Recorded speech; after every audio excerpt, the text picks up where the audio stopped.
Hello friends, how are you all? Today we will study about living world. This one is first chapter of class 11 biology. Okay. Before starting this chapter, first of all we should know that in this chapter we will study about living organisms. Okay. And you are finding there are different kinds of living organisms in our surrounding. Okay. From small bacteria to huge elephants. Okay. In a special branch of science in which we study about living organisms, that is called biology, and you all are students of biology. First of all, you should know that what is the meaning of here biology. Okay, biology term is made up by two words, bio plus logy. Here bio means life of living organism. And I have told you in our surrounding there are different kinds of living organisms: microbes, plants, fungi, algae, animals, XYZ. Logy means logos, and logos means study. The father of biology was a great philosopher. That's name was Aristotle. Okay, he was father of biology. Biology has two main branch, and these two main branch are zoology and botany. In zoology, we study about animals.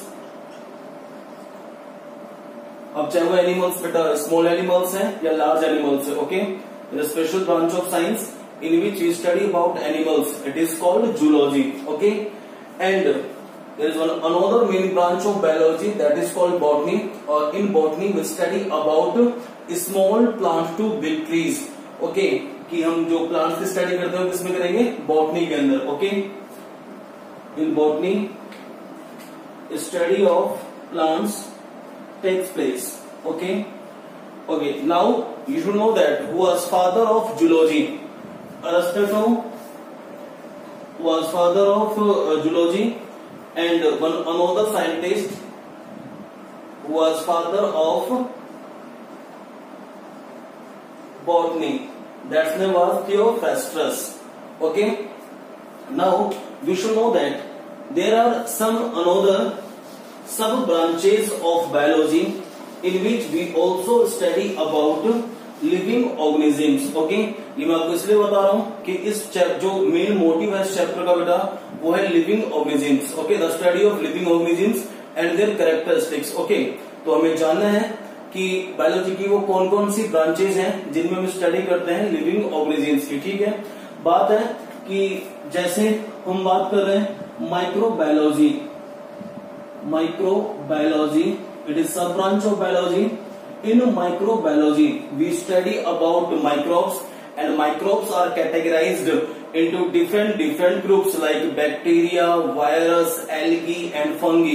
Okay, microbiology is also categorized into sub branches like first bacteriology, in which we study about bacteria. Okay, second one mycology, in which we study about fungi. Third sub branch of microbiology, virology, in which we study about virus. Fourth is phycology, in which we study about algae. Okay, there are many sub branches of biology. Okay, जैसे हम बात कर रहे हैं कि एक है angiology. ठीक है, एंजियोलॉजी है, हीमोलॉजी है जिसमें हम स्टडी करते हैं ब्लड्स की. अब ब्लड किसमें प्रेजेंट है? लिविंग ऑर्गेन्स के अंदर. हम स्टडी करते हैं बोन्स की. ठीक है, उसकी स्पेशल ब्रांच कौन सी है? ऑस्टियोलॉजी. ठीक है, तो बहुत सारी मतलब सब ब्रांचेस हैं बायोलॉजी की. ठीक है, लेकिन हमें मेन ये जानना है कि वो कौन कौन सी मतलब ब्रांचेज हैं जैसे जूलॉजी और बॉटनी है ना, जिनके अंदर हम स्टडी करते हैं किसकी? लिविंग ऑर्गेनिजम्स की, जो हमें पढ़ना है बेटा इस चैप्टर के अंदर. Okay, now we'll start introduction of living world. Okay, You know very well, in our surrounding there are different kinds of things. Clear? Out of them, some things are non-living things and some of them living things. Okay, combining these non-living things and second living things combinedly make ecosystems. Okay, you should know that earth on which we all are living, earth is made up of by non-living things and living things. Clear? और हम कह सकते हैं simply कि our ecosystem, पता होना चाहिए आपको कि इकोसिस्टम जो टर्म है बेटा, it is made up by two words here. Eco means environment and system means group. Okay, there are two types of ecosystem: aquatic ecosystem and another is terrestrial ecosystems. Okay, our ecosystem also consists of both things, non-living things and living things. Okay, combinedly these things make ecosystem, and I have told you there are two types of ecosystem. Aquatic ecosystem, in which all aquatic plants and aquatic animals occurs. Okay, another is terrestrial ecosystem, in which all kind of terrestrial plants and terrestrial animals occurs. Okay, तो हम simply कह सकते हैं बेटा कि हमारे environments में दो चीजें हैं. कौन कौन सी? Non living things and living things. Combinedly these both things make our ecosystems. Okay, तो मैंने बताया भी जस्ट आपको कि अर्थ जहां पर हम रहते हैं, earth is made up bye non living things and living things. Okay, जैसे हम बात करेंगे नॉन लिविंग थिंग्स की, ठीक है, तो you know very well about non living things. ठीक है, जैसे हम बात कर रहे हैं रॉक्स की, माउंटेन्स की, टेबल की, book, chair, these all things are non living things and we can easily differentiate these non-living things from living things. Okay, and there are different living organisms in our surrounding. Clear? From हम बात करें living things की, from small bacteria to use elephant. Okay, small aquatic animal, that is amoeba, to large aquatic animals, that's name is blue whale. Okay, from a small plant to big trees.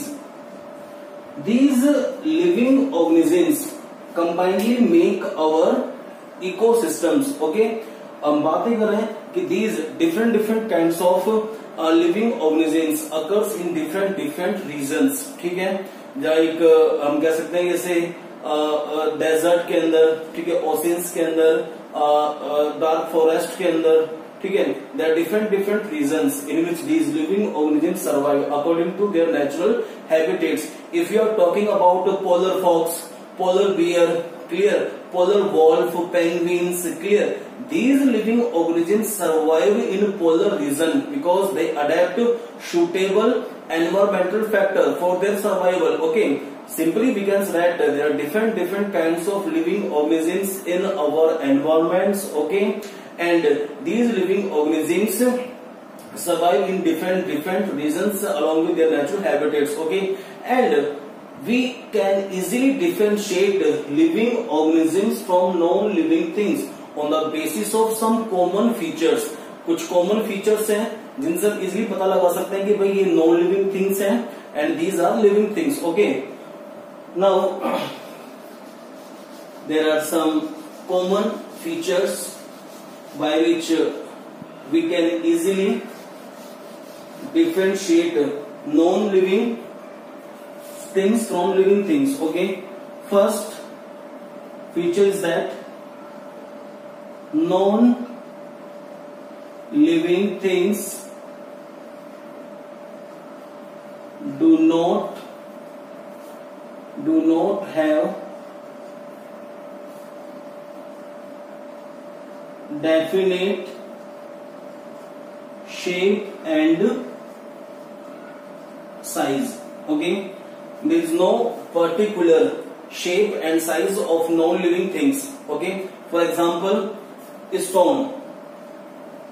Okay, we can easily convert the shape of stone. Okay, and you know very well, stone is broken down into small pieces by the help of external force. That's why we can say that stones is not having proper shape. Okay, लेकिन आप किसी living organism की बात कर रहे हैं, जैसे माइस की बात कर रहे हैं, ठीक है, तो mice has its proper shape, definite shape, okay, and size. Elephant has definite shape and size. Then compare to mice, तो जितने भी लिविंग ऑर्गेनिज्म हैं, they have proper shape and size. Okay, this one is one characters, one common feature by which we can easily differentiate non-living things from living things. Okay, second is that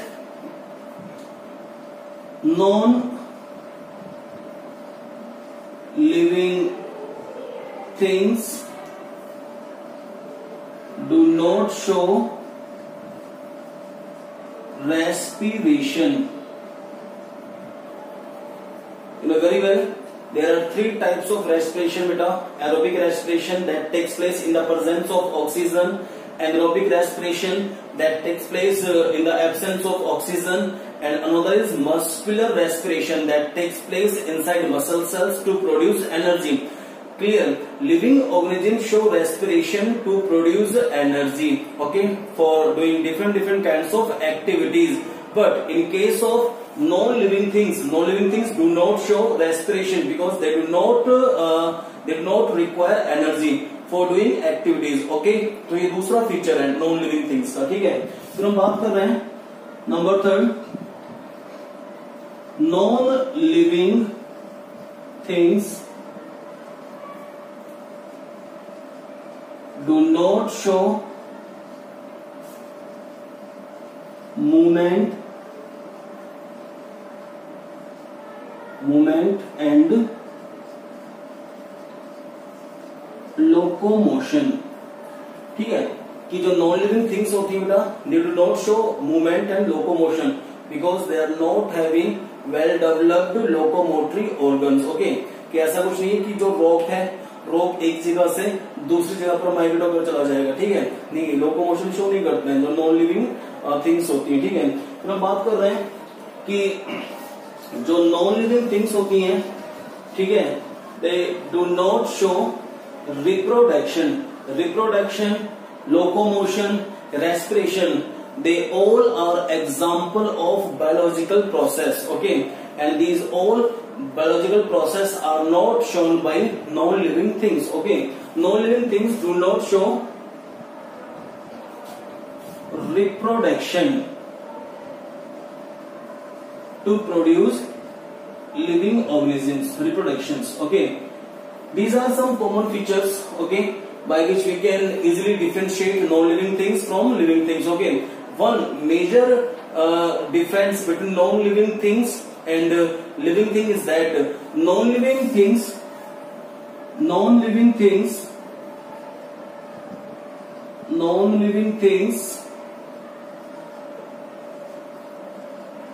do not show metabolism. Okay, metabolism means is that there are different kinds of chemical reactions that takes place inside the cell. First of all, we should know that the body of non-living things are not made up of by cell. Okay, one thing. ठीक है, और जितनी भी जो chemical reactions होती हैं, they takes place inside the cell to produce energy. Okay, combinedly these all chemical reactions are known as metabolic reaction. Okay, and these chemical reactions कह सकते हैं does not take place, these chemical reactions do not take place in a living organisms. Okay, because non living things do not require energy for doing their activities. समझ रहे हैं आप इस चीज को? तो ये सब क्या है बेटा, कॉमन फीचर्स हैं by which we can easily differentiate living organisms from living organisms. ठीक है, कि जो नॉन लिविंग थिंग्स है उनको इजिली डिफरेंशिएट कर सकते हैं लिविंग थिंग्स से। ठीक है, on the base of these features. लेकिन मेन जो हमारा टॉपिक है वो ये है कि what is living.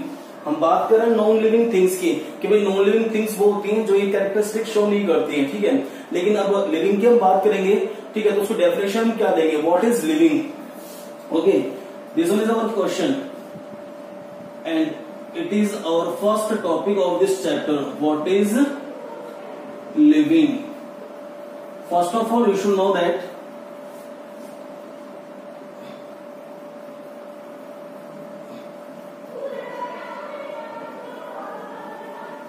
living organisms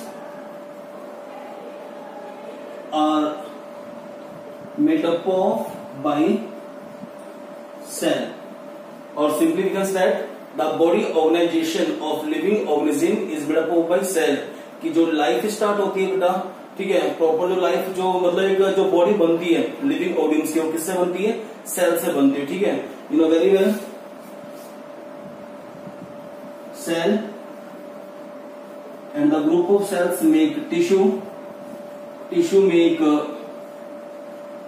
organs, organs make organ system, and organ system make whole body। Deeply में पढ़ेंगे बेटा इसी चैप्टर के अंदर, बाद में इसको लिखना भी आप समझे। Living organisms body is made up by cell, that's why cell is known as structural and fundamental unit of the life। Okay, there are many cells in a case of multicellular living organisms। Okay, and you know very well, on the basis of the number of cells there are two kinds of living organisms, unicellular living organisms and multicellular living organisms। Okay, in case of unicellular living organisms only single cell occurs in their body organization, but in case of multicellular living organisms there are many cells and combinedly these many cells make whole body। But कैसे वो देखें, तो जो बहुत सारी cells हैं, the group of similar and dissimilar cells make tissue. Okay, special kind of tissue consist special kind of cells. Clear बेटा, tissue make organs. Clear, and there are two types of organs, external organs and internal organs. Okay, organs make a system that is called organ system and organ system make our whole body. Okay, तो हम कह सकते हैं कि first जो character है living organisms का वो ये है कि their body is made up of by cell. Okay, फिर बात है कि लिविंग ऑर्गेनिम्स पजेज लाइफ। ठीक है, ये कैरेक्टर है बेटा इनका मेन, कि जो लिविंग ऑर्गेनिम्स होते हैं, living organisms पजेज life. Okay, and non living things do not पजेज life, क्योंकि लाइफ नहीं होती। ठीक है, अब लाइफ है क्या, आपको पता है कि हमारी सेल के अंदर, ठीक है, सेल से पूरी बॉडी बनती है। ठीक है, हमारी सेल्स के अंदर there are different different kinds of chemical elements.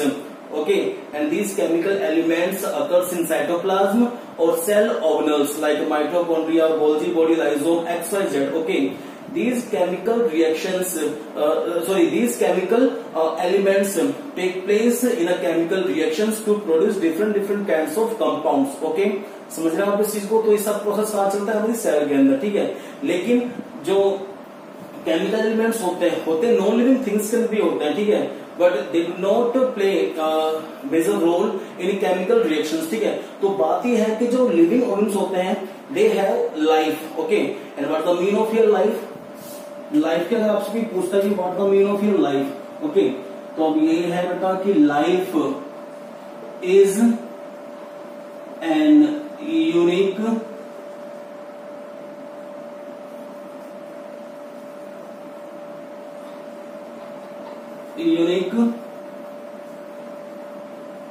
complex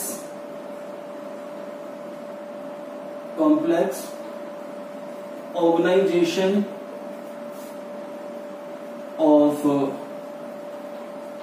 molecules that express itself which leads to growth. Second, development. Okay. Number third, adaptation, etc. There are many characters that is shown by living organisms. तो हमें क्या जानना है कि living organisms possess life, और life क्या होती है? Life is an unique complex organization of molecules, और molecules क्या है बेटा? Chemical elements होते हैं. They occur in cell organelles and cytoplasm that play major role in chemical reactions. Okay, molecules that express itself which leads to growth, development और adaptation. ठीक है, जो chemicals प्रेजेंट सेल्स के अंदर केमिकल रिएक्शन शो करते हैं. ठीक है, अब उन्हीं केमिकल रिएक्शन से ठीक है एनर्जी बनती है and we show different kinds of activities. ठीक है, और वही रिएक्शन से किस में हेल्प करती है बेटा?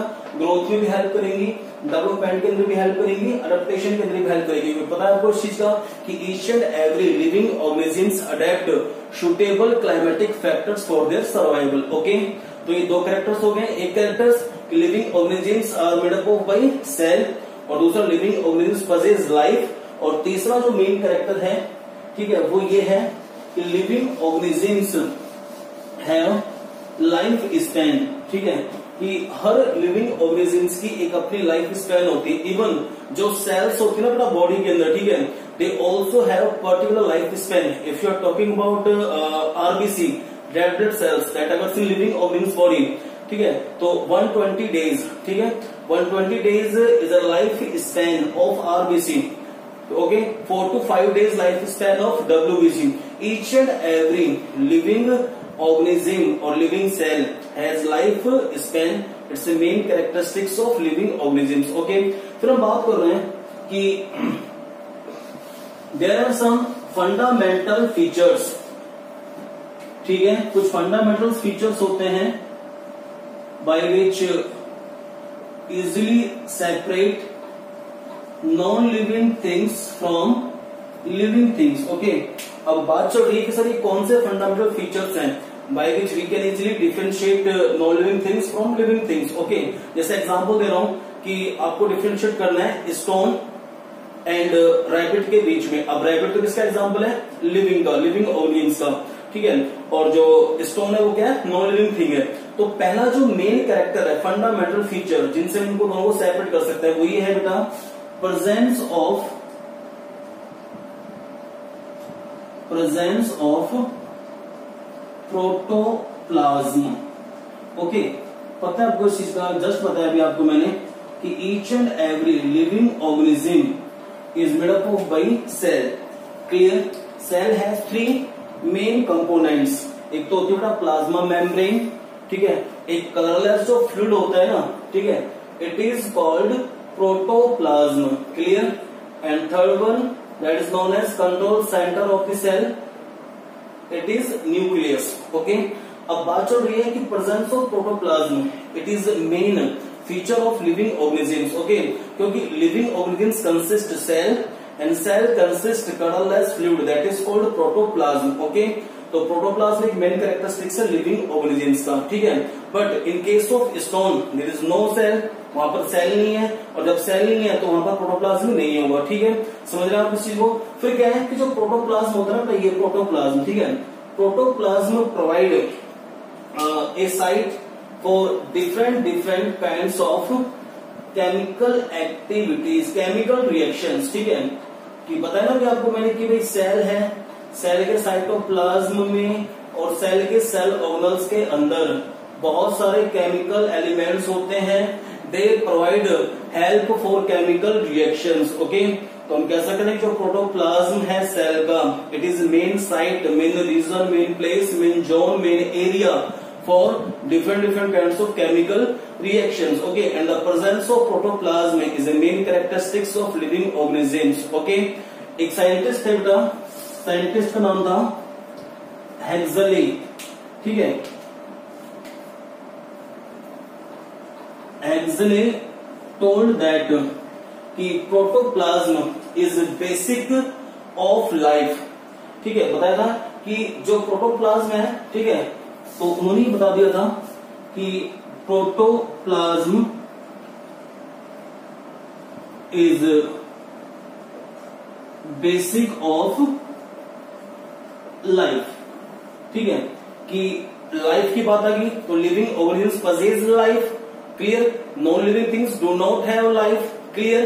तो बता रहे हैं कि जहां लाइफ है वहां पर सेल है, जहां सेल है वहां प्रोटोप्लाज्म है, और जहां प्रोटोप्लाज्म है वो साइट है मैनी केमिकल रिएक्शंस की जो होती हैं लिविंग ऑर्गेनिज्म की बॉडी के अंदर। ठीक है, फॉर डिफरेंट डिफरेंट एक्टिविटीज। ठीक है, तो बता रहे हैं कि protoplasm is a basic of life. Okay, second fundamental feature by which we can easily separate non-living things from living things. Okay, it is response.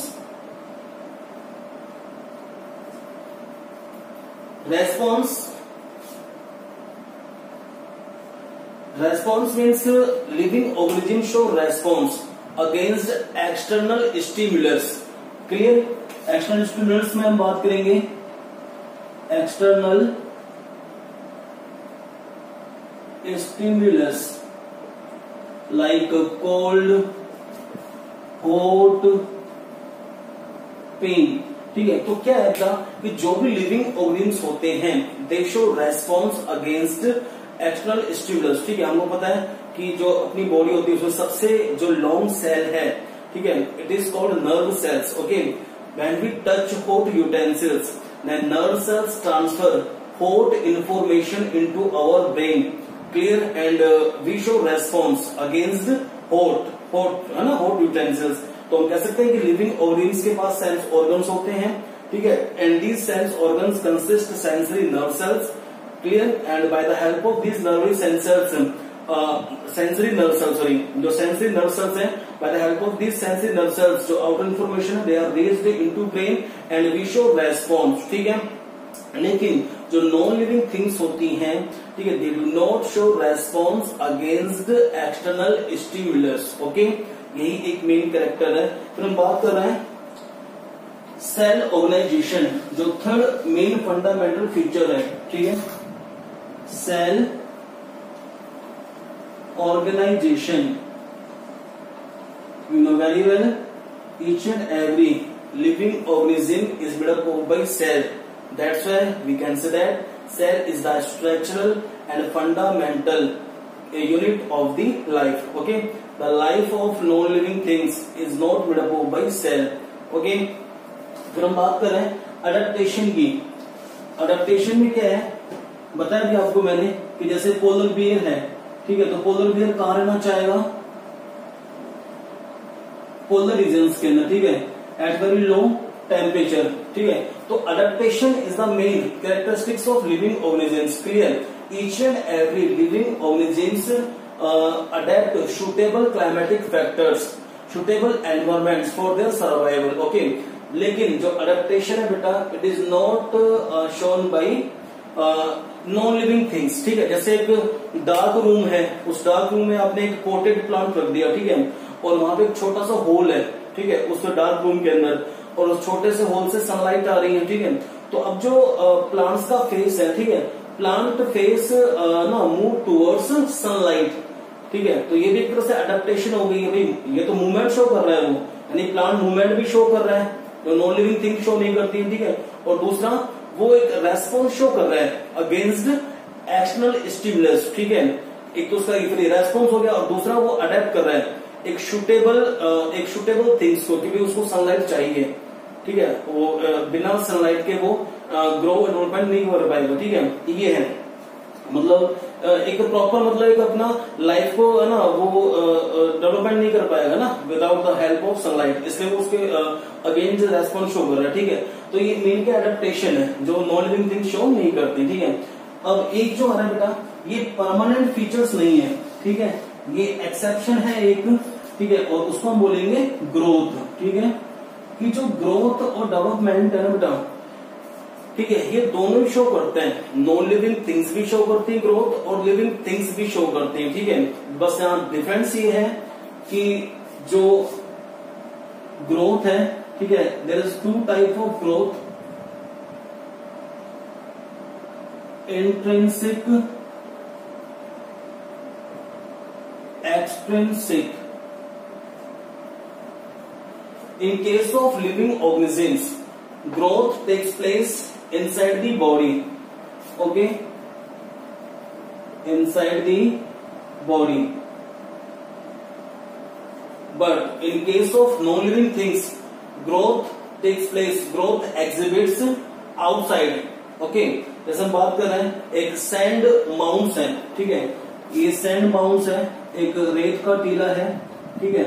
अब इस रेत के टीले पर क्या है कि इसका साइज बढ़ा, ग्रोथ में होता क्या है मेनली, जब ग्रोथ, देखो ग्रोथ होता है by the help of cell division, बताया था अभी आपको मैंने कि each and every living organism consist cell, okay, और सेल में चलता था cell division, cell division, cell enlargement, cell की स्टेज पर मतलब सेल का जो नंबर है वो बढ़ता है, it is called cell enlargement, clear. And after special cell make special kind of tissue, tissue make organ, organ make organ system make whole body, okay. तो growth takes place by the help of cell division in case of multicellular living organisms and unicellular living organisms, okay. But in case of non-living things, बताया भी जैसे ये sand mounts है, ठीक है, रेत का टीला है। अब यहाँ पर क्या हो रहा है कि बाहर से, ठीक है, बाहर से जो सैंड पार्टिकल्स हैं बेटा वो डिस्पोज हो रहे हैं इसके ऊपर, ठीक है, बाहर से आके वो गिर रहे हैं, ठीक है। और जब वो बाहर से आकर गिर रहे हैं तो जो लेंथ है, ठीक है, सैंड माउंट्स की, सैंड माउंट्स, ठीक है, तो उसकी जो लेंथ है वो क्या हो रही है, तो साइज उससे क्या हो रहा है, बढ़ रहा है, ठीक है। और मेनली होता क्या है कि जब ग्रोथ होती है तो ग्रोथ में सेल नंबर इंक्रीज होते हैं, ठीक है, सेल नंबर इंक्रीज होंगे, बॉडी मास इंक्रीज होगा, ठीक है, हाइट इंक्रीज होती है, ठीक है, और बॉडी वेट इंक्रीज होता है ड्यूरिंग ग्रोथ, ठीक है, क्योंकि वही ना कि ग्रोथ, छोटा बच्चा है, ठीक है, छोटा बच्चा ग्रोथ शो करता है। जैसे ये समझे कि ये छोटा बच्चा अभी पैदा हुआ है, ठीक है, पैदा होने के बाद अब क्या है कि इसके अंदर जो सेल्स हैं, ठीक है, वो एक लिमिट ग्रोथ करेगी, क्योंकि देखो ये भी एक डिफरेंस है कि इन case of animals growth takes place in a certain stage, in a limited growth occurs in the animals, but unlimited growth occurs in a plant, ठीक है। ये बताएंगे कैरेक्टरिस्टिक्स के अंदर, मैं आपको पढ़ाऊंगा कैरेक्टरिस्टिक्स ऑफ लिविंग ऑर्गेनिज्म्स, तो हम डीपली पढ़ेंगे इसके बारे में। अभी जनरली आप समझे कि ग्रोथ भी दो तरह की हो गई है, इन केस ऑफ एनिमल्स और इन केस ऑफ प्लांट्स। एनिमल्स में एक सर्टन एज तक होती है ग्रोथ, ठीक है, but in case of plants की ग्रोथ इज अनलिमिटेड, ग्रोथ होती रहती है, ठीक है। तो इसमें क्या है कि छोटा बच्चा है, उसकी सेल्स हैं, सेल्स डिवाइड हो रही हैं, ओके, सेल्स डिवाइड हो रही है, टिश्यू बन रहा है, टिश्यू बन रहा है, ऑर्गन बन रहा है, ऑर्गन सिस्टम बन रहा है, ठीक है, और इसकी जो ऑर्गन्स की लेंथ है वो इंक्रीज हो रही है, ठीक है। लेकिन इसमें क्या हो रही है, लिमिट ग्रोथ हो रही है, ठीक है। एक पर्टिकुलर एज में आने के बाद हमको पता है जैसे 25 साल का भी बच्चा हो जाएगा, ठीक है, छोटा बच्चा था अभी, ठीक है, और ये ग्रोथ करते करते कितना 25 साल का हो गया, ठीक है। तो अब क्या है कि जो कुछ ऑर्गन्स हैं, कुछ ऑर्गन्स और जो पूरी बॉडी की जो ग्रोथ है वो क्या होगी बेटा, वो रुक जाती है, ठीक है। ऐसा नहीं है कि इसकी ग्रोथ कंटिन्यूसली चलती रहेगी। हाँ, वो अलग बात है कि जैसे सेल्फ रिपेयर होती है हमारी बॉडी के अंदर, ठीक है, सेल्फ डैमेज भी होती है, when we do activities, okay, then our cells are destroyed, okay, and these cells are repaired by the help of a process that is called cell division, okay. Cell damaging or cell repairing process continuously occurs in our body, but growth stops at a particular age, ठीक है, particular age is 25 years, किसी में 22 years, किसी में 26 years, ठीक है, वहां पर ग्रोथ आके रुक जाती है। ग्रोथ इन द सेंस कि ऑर्गन्स की ग्रोथ होना है, हाइट की ग्रोथ होना है, ठीक है, वो रुक जाती है, ठीक है। तो ये क्या है बेटा, ये कुछ फंडामेंटल फीचर्स थे by which we can easily separate non living things from living things, okay. After this will study about main characteristics of living organisms, कि these are characteristics of living organisms and these characteristics are absent in the non-living things. and by the help of these characteristics we can easily separate non-living things from living things. Okay, about these characteristics we will study in our next video. Okay, thank you, beta.